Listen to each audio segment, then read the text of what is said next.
Hey there, Sharon Horne-Ellstrom here. Welcome to the BU 365 Day Challenge, Day 53. Today we're going to talk about how to handle vampires. Now, we're not talking about vampires like you see on television or the blood-sucking fiends. We're talking about energy vampires, psychic vampires, emotional vampires, people that zap our energy, make us crazy, make us think we're crazy when we're not. So we're going to talk today about signs that you've been impacted by a psychic vampire or an emotional vampire, 10 characteristics and ways to spot a emotional energy zapping vampire, and then how to deal with it. 5 or so ways to deal with it. Our action item today is going to be to pay attention in your life today and ask yourself, do I have any energy vampires in my life? Are there any people in my work environment, my home environment, my organization, my family, my relatives that are actually energy vampires to me? Now, the thing about energy vampires is they seek out victims, right? And you can choose to not be a victim to them. And we'll talk about that after we identify how do you spot an energy vampire. There's 10 ways that and 10 characteristics of energy vampires. I'll talk about those first. Then I'll talk about the 5 signs that you've been impacted by an energy vampire. Well, maybe I'll talk about the 5 signs first. What are the 5 signs you have come in contact with somebody that zapped your energy or an energy vampire? Number 1, your eyelids might be heavy, or you feel like you're really tired, or you want to take a nap. You're just exhausted. Secondly, you might find that your mood automatically or instantly, almost instantly after coming in contact with this person, takes a nosedive and becomes really negative. You want to binge on carbs or comfort food. All of a sudden, you feel anxious, depressed, or negative for no really explainable reason. You just all of a sudden feel that way. Or you feel like you've been put down, bullied, put down, or in some way, shape, or form abused, right? Because energy vampires abuse us by zapping us of our energy. So those are the 5. If you have any of those symptoms or signs, ask yourself, okay, well, what just happened? Who was I in contact with? I will admit that I do still have a couple of energy vampires in my life. Why? Because they're my family members, a couple of family members or people that I work closely with. Now, I don't choose to work with energy vampires in my organizations or in my work life anymore, but throughout my corporate career and throughout different businesses, I definitely have impacted or worked with, or they've been part of the vendor groups that we maybe they were the sales rep that was assigned to my business, etc., throughout different times of my life. So what are 10 ways of, and what are 10 characteristics of energy vampires? Number 1, they blame others for everything. They aren't responsible or culpable for anything. They play no role in the things that happen to them, so they don't take any personal responsibility.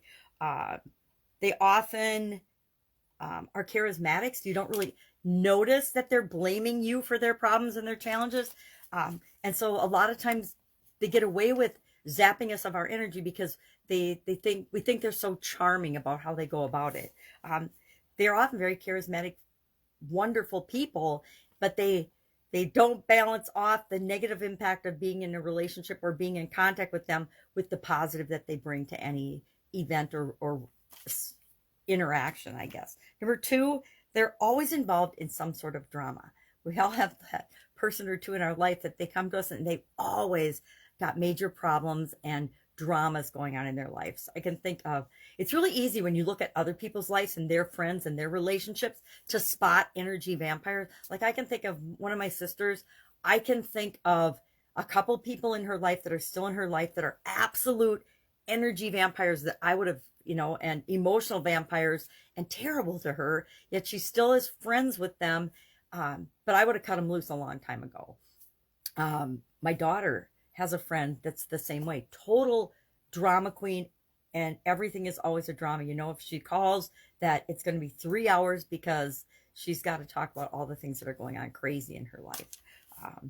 Now, they create their own drama, yet they don't take any responsibility for their role in creating their own drama. Thirdly, they always one-up you. Do you have a person in your life that no matter what you say, they're a one-upper? One-uppers tend to be energy vampires.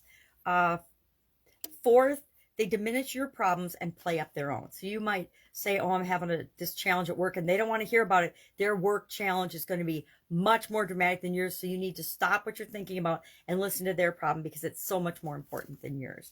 There's a line in an article I found that I just love. It says, they turn your dismay into their emotional buffet. Your dismay into their buffet. I love that. Probably because it rhymes and I like alliterations and rhymes. But fifth, they act like a martyr. They act like a martyr, and they take no responsibility for their part in the difficulties that they encounter or face. Six, they use your good nature against you. They use your kindness, your willingness to listen, your wanting to help and support against you. Seven, they use guilt trips and ultimatums. They understand the power of shame, thus the guilt trip, and coercion, thus the ultimatums. My ex-husband was definitely an energy vampire. Ooh, I said that out loud. Number 8, they are codependent. They're in codependent relationships. Even though they hate the relationships, it gives them something to complain about and break and fix and always bring drama into their life. They criticize or bully. They intimidate, because they know that fear is one of the most powerful ways to manipulate other people.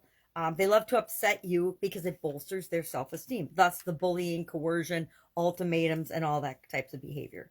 So that's the 10 characteristics of energy or psychic or emotional vampires, right? So what are some ways to handle that? How do we handle energy vampires, and how do we deal with it? Number 1, we can put up walls, and we might have to eliminate some of people from our life. I mean, we actually might have to choose not to participate with them anymore. I have people that I used to be involved with. When I first started coaching, I had a couple of clients that were absolute needy energy vampires, and I had to cut them loose because they weren't good for me. I would spend hours and hours helping them, and no matter how much I gave, no matter how much I helped, no matter how much I tried to make the relationship work, it wasn't the right relationship for me, because they were takers and they didn't want to receive anything. They wanted to receive everything, but they didn't want to implement or do anything. And that just got exhausting. So we have to establish boundaries. Number 1, what are your boundaries? What will you and won't you tolerate? And sometimes we have to actually establish physical boundaries. Like if you have an energy vampire at work, you won't talk to them outside of work at all. Your boundary is, once I leave the office, I have nothing to do with you and your challenges and your problems. You have to adjust your expectations. Sometimes, since energy vampires and people that want to take advantage of us will play on our kindness, our emotions, our wanting to help other people, sometimes we have to shut that off, and we need to make sure that we aren't offering advice, and that we're not sharing our emotions and our dramas and traumas with them. We don't give them an inch. All we have to do is say, I'm tired, or I'm too busy right now, and that'll shut them down, because they know that you're not going to listen to them and give them the emotional energy and attention that they want.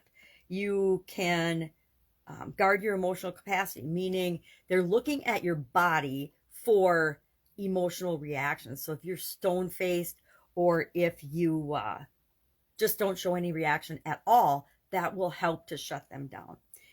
And finally, you might need to cut them out entirely. I have people that I used to spend a lot of time with in my life that I spend no time with, or as little a time as possible, because I know that they're not good for me. I know that after I've been around them, I don't feel good. I do the things that they say that are signs of it. I want to binge on carbs and things and foods and stuff and comfort foods that I normally don't eat, because I know that they're not good for me and my heart and my health.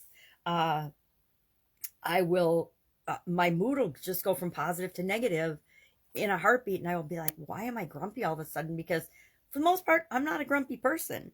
So I do a couple of things. I'm going to share what I actually do. I actually create like a shield or a bubble of protection around myself when I know I'm going to come into contact with somebody that is going to sap my energy, or zap my energy, or steal my energy, or steal my, or trigger my emotions, right? Or set my emotions off in a direction I don't want to go. Emotional vampires love to get you in that downward emotional spiral, right? From the emotional guidance system. They love to put you into doubt, worry, fear, blame, negativity, pessimism, anger, anything that they can do. Hate, they want to get you over there and they want to keep you over there and keep you down. Do friends want to keep us down? No, that's not a friend. That is an energy vampire or an emotional or psychic or whatever you want to call it vampire. That's somebody that you don't want sucking the life out of you. And our energy is our life, right? It's our life force. So what I do is I'll create like a bubble or a shield of protection around myself. I will imagine that I have like a bubble and they can't get in it, right? They can say and do whatever they want, but they're not, their negativity, their manipulation, their bullying, their nonsense is not going to penetrate my bubble of protection. I will actually create a shield of protection around myself. And depending on the person, will depend on what the shield's made of, how strong it is. It's just an imaginary thing, but it works to filter out their negative energy and the impact they have on me. And finally, I will just choose not to participate. I will walk away and choose not to participate in other people's drama, other people's stuff that isn't mine to handle or control. That's been the most effective for me. You know, a dozen years ago, I fell for all the people and their influence and the psychic vampires, and there were a lot more of them in my life. But following my sudden cardiac arrest, one of the things I chose as soon as I came out of and woke up from the coma of that was I need to, number one, take care of myself and maybe take care of my physical health. And number two, I need to be very careful about what I let into my life, positive or negative. So, love to know. Remember, our action item is, are there any energy vampires in your life? And then what is one thing that you could do and will start doing to minimize their negative impact on you? And guess what?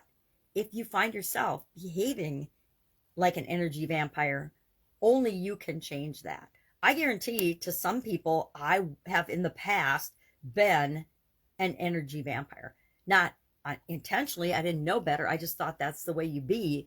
And makes me feel a little guilty sometimes. I mean, I'm sure I had a negative impact on certain people's lives a long time ago. Hope I'm not only having positive impacts now, but I guarantee that in some way, shape, or form, I've done some of these things. I don't think I've really ever bullied.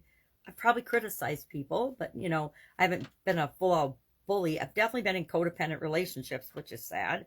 I don't think I've been a martyr, but maybe. Maybe I do, and maybe I've diminished other people's problems unknowingly. Because guess what? We are all the center of our own universe, and sometimes we behave in ways that we're not proud of. But once we know better, we can do better. That's the whole point of this challenge, is to do one thing every day that improves us in some way, shape, or form. So maybe just knowing that there's such a thing as energy vampires will help us to make sure that we're not one to other people going forward. All right, that's it. Have an awesome day. I will be with you tomorrow. Bye.